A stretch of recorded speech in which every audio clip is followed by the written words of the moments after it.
सभी बच्चों को राधे राधे। चलते इस वीडियो के माध्यम से नंबर सिस्टम का कौन सा टाइप चल रहा है? 6। और 6 में क्या चल रहा था? पूर्ण वर्ग। पूर्ण वर्ग भी हो सकता है और पूर्ण घन भी। अगर किसी क्वेश्चन में इकाई का अंक या दहाई का अंक पूछा जाता है तो आपको भी पता होता है, जब इकाई का अंक पूछा जाता है तो इकाई का अंक क्या होता है? 1।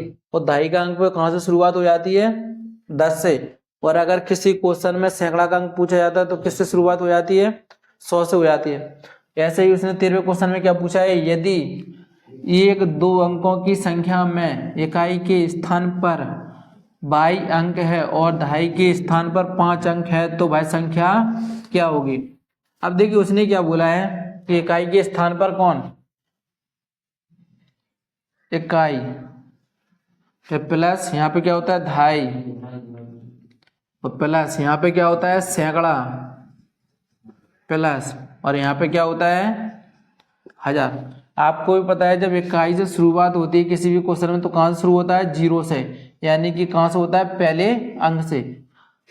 कहाँ से शुरुआत होती है? 1 से। अगर किसी क्वेश्चन में दहाई का अंक पूछा जाता है तो कहाँ से शुरुआत होती है? 10 से। अगर किसी क्वेश्चन में सैकड़ा से पूछा जाता है तो कहाँ से शुरुआत होती है? 100 से। अगर किसी क्वेश्चन में 1000 का इकाई का अंक पूछा जाता है तो कहाँ से शुरुआत होती है? 1000 से। ऐसे उसने पूछा है कि इकाई के स्थान पर कौन है? 22 है, और दहाई के स्थान पर कौन है? 5 है। तो देखिए इकाई के स्थान पर उसने क्या दिया है? 22। क्या दिया है? 22 प्लस का प्लस। अब दहाई कहाँ से शुरुआत होता है? 10 से शुरुआत होता है। कहाँ से होता है? 10 से शुरुआत होता है। अब देख इकाई के स्थान पर क्या है? 22, और दहाई के स्थान पर कितनी है? 10। 10 से शुरुआत होती है, लेकिन दहाई के स्थान पर उसने दिया कितना है? 5। दहाई के स्थान पर कहाँ से दिया है? 5, यानी कि एक अंक कितना है? 5। तो दहाई के स्थान पर कितना हो जाता है? 50। तो कहाँ से शुरुआत होगी? 50 से। इकाई का स्थान क्या है? 22, तो दहाई में भी क्या होगा? 22, यानी कि इसका आंसर कितना हो जाएगा? 50 22 प्लस 22। अब देखिए फिर से देखिए इसको, उसने क्या बोला है? यदि 1-2 अंकों की संख्या, कितने अंकों की? 2 अंकों की संख्या में इकाई के स्थान पर कौन है? 22। इकाई के स्थान पर कौन है? 22, और दहाई के स्थान पर कौन है? 5 अंक है, तो वह संख्या बताना है कौन सी होगी।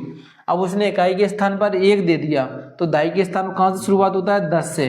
सैकड़ा कहाँ से होता है? 1000 से, और 1000 कहाँ से होता है? 1000 से। तो देखिए उसने क्या बोला? इकाई के स्थान पर 1, यानी कि उसने इकाई का अंक कितना दिया? 22, तो इकाई का अंक कितना हो गया? 1। अब देखिए उसने किया दहाई, और दहाई का अंक उसने कितना दिया है? 5, और दहाई का अंक शुरुआत होती कहाँ से है? 10 से, यानी कि एक अंक कितना हो जाएगा? 5, और 10 का 0। शुरुआत कहाँ से हुई थी? 22 से, तो इसमें भी क्या आएगा? 22। अगर इसमें भी एक सैकड़ा का अंक दे देता तो सैकड़ा कहाँ से शुरुआत होता है? 100 से, तो इसमें कितने जीरो हो जाते? 2 जीरो, यानी कि 5 से शुरुआत हो जाती, 500 से शुरुआत हो जाती, और 22 का 22। अब देख लीजिए उसने सैकड़ा का अंक पूछा है तो कहाँ से शुरुआत होती है? 100 से, तो यहाँ पे कितना हो जाता? 500, और प्लस कहाँ शुरुआत होती है? 22 से, यानी कि इसका आंसर कितना हो जाता? 522, 50 बाय और 22। लेकिन उसने दिया किसका है? इकाई का 22, और दहाई का कितना है? 50 बाय, यानी कि इसका आंसर कितना हो जाएगा? 50 by plus by, 50 by plus by, यानी कि इसका आंसर कितना हो गया? 50 बाय प्लस बाय। ऐसा ही उसने कितना क्वेश्चन दिया? 14वां क्वेश्चन दिया। यदि 1-2 अंकों की संख्या में इकाई के स्थान पर क्या दिया है उसने? Z दिया है, और दहाई के स्थान पर क्या दिया है? 8 दिया है, तो वह संख्या क्या होगी? इसको भी इसी तरीके से निकालते हैं। उसने दिया है देखिए 1000, 1000 के पहले कौन आता है? सैकड़ा, सैकड़ा के पहले कौन आता है? दहाई, और दहाई के पहले कौन आता है? इकाई। तो इकाई कहाँ से शुरुआत होती है? 1 से, और दहाई शुरुआत कहाँ से होती है? 10 से। सैकड़ा शुरुआत कहाँ से होती है? 100 से, और 1000 शुरुआत कहाँ से होता है? 1000 से। ऐसे उसने इकाई के स्थान पर क्या दिया है? Z दिया है। इकाई के स्थान पर क्या दिया है? Z, तो इकाई के स्थान पर क्या आ जाएगा? Z प्लस का प्लस। अब दहाई शुरुआत कहाँ से होती है? 10 से। कहाँ से होती है? 10 से, लेकिन दहाई के स्थान पर उसने दिया कितना है? 8, तो यहाँ पे कितना हो जाएगा? 80, लेकिन शुरुआत कहाँ से हो रही थी? Z से, तो इसका आंसर कितना हो जाएगा? इसका आंसर कितना हो जाएगा? 80Z plus Z। ये इसका क्या है? आंसर। देखिए 15वें क्वेश्चन में उसने क्या पूछा है, एक दो अंकों की संख्या के दो अंकों का गुणनफल कितना है, 18 है। यदि हम उस संख्या में 63 जोड़ दें तो प्राप्त की गई नई संख्या वह होती है जिसमें अंकों की अदला बदली हुई, तो वह संख्या क्या होगी। देखिए एक क्वेश्चन ये कह रहा है कि दोनों का गुणनफल कितना होना चाहिए, 18। कितना होना चाहिए, 18 होना चाहिए। कितना, 18। लेकिन उसके बाद भी कह रहा है कि वो संख्या में कितना जोड़ दिया जाए, 63 जोड़ दें तो प्राप्त की गई नई संख्या वह होती है जिसको अदला बदली करने पर वह संख्या क्या होगी। यानी कि जो भी आंसर होगा उसको अदला बदली करने पर वही आंसर आना चाहिए। देखिए इसको किससे करते हैं, शॉर्ट तरीके से करते हैं। किसको करते हैं, शॉर्ट करते हैं। किससे करते हैं, और ऑप्शन से करते हैं। किसको, ऑप्शन से देखते हैं। अब उसने क्या बोला है कि दोनों का गुणनफल, तो देखिए दोनों का गुणनफल कितना होना चाहिए, 18। तो 9 दूनी 18, 2 नाम 18, 3 छिंग 18 और 6 3 18। यानी कि चारों ऑप्शन कैसे हैं, सही है। लेकिन उसके बाद वो क्या कहता है कि उस संख्या में कितना 63 जोड़ दें तो प्राप्त की गई संख्या क्या होगी। आप देखते हैं 63 में कितना जोड़ना है। देखिए कितना है, 63 पहला ऑप्शन जोड़ते हैं। देखिए कितना हो गया, 92। तो 5 और 9 6 15 और 15 का कितना अदला बदली करने पर देखिए 5 5 1 कितना आ गया, 551। कितना आ गया, 551। क्या आपने पहले 551 ही जोड़ा था, कितना जोड़ा था, 92 जोड़ा था। लेकिन अदला बदली करने पर कितना आ रहा है, 551 आ रहा है। यानी कि 92 ऑप्शन गलत। अब देखते हैं दूसरा ऑप्शन चेक करके देखते हैं कितना, दूसरा। तो देखिए 63 में कितना जोड़ते हैं, 29। 63 में कितना जोड़ना है, 29। तो देखिए 9 3 12 हंसलाई 1 6 2 8 और 1 9। यानी कि वह प्राप्त संख्या कितनी है, 92। लेकिन उसने बोला इस प्राप्त संख्या की अदला बदली हुई, इस प्राप्त संख्या की अदला बदली तो कितनी हो जाएगी, 29। क्या आपने पहले 29 ही जोड़ा था, पहले आपने 29 जोड़ा था। लेकिन 92 आंसर, प्राप्त संख्या कितनी है, 92। इसकी अदला बदली करने पर कितना आ गया, 29 आ गया। यानी कि ये ऑप्शन कितना है, सही है। कौन सा ऑप्शन, 29 सही है। इन दोनों को भी चेक करके देखते हैं क्या इनमें से एक भी सही होता है क्या नहीं होता है। तो देखिए अगला 63 में कितना जोड़ना है, 36। 63 में कितना जोड़ना है, 36।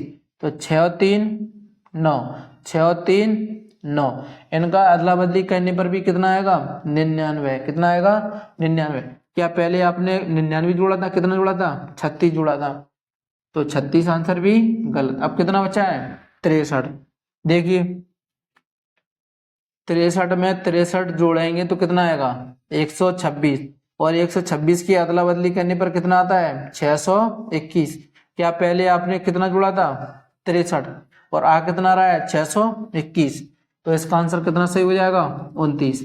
देखिए अगर किसी पेपर में ऐसे क्वेश्चन आते हैं तो इनको करने का एक ही तरीका होता है, ए कितना ऑप्शन से करना होता है। अगर इसको एक्स लगा के करेंगे तो यही क्वेश्चन कम से कम कितने मिनट में होगा, 5 मिनट में होगा। लेकिन इसको शॉर्ट तरीके से करेंगे तो सिर्फ सेकंडों का सवाल है। अब उसने इस सवाल में बोला क्या था कि 63 में कितना जोड़ दिया जाए। पहले तो यहीं पे देख लेते कि दोनों का गुणनफल कितना है, 18।